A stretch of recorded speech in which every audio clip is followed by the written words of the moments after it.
Ohunkóhun t'Olúwa ti yàn kì í ṣohun tí ó pa ni lára.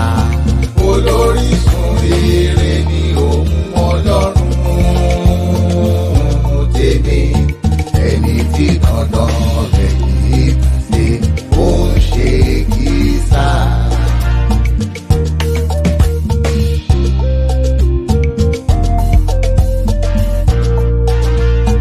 Ohunkóhun t'Olúmú falẹ̀ mọ̀ pé dandan tí ó gbẹ̀yìn sí re. Olórísun rere ni òun Ọlọ́run tèmi, ẹni tí dandan rẹ̀ kì í pàṣẹ ó ń ṣe kìsà.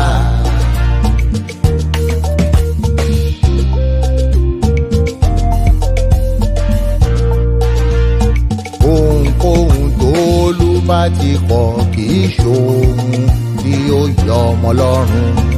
Olórísun rere ni òun Ọlọ́run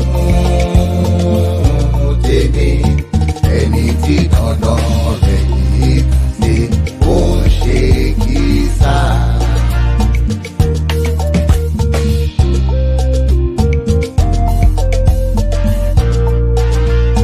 Ohunkóhun t'Olú fúnni lò là bá máa fi wá re ẹgbẹ́ wa.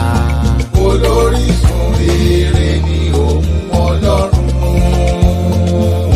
tèmi, ẹni tí dandan rẹ̀ kì í pàṣẹ ó ń ṣe kìsà.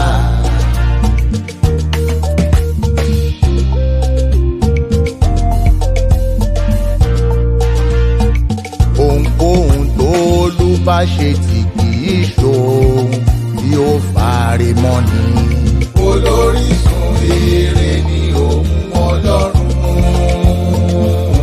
tèmi, ẹni tí dandan rẹ̀ kì í pàṣẹ ó ń ṣe kìsà.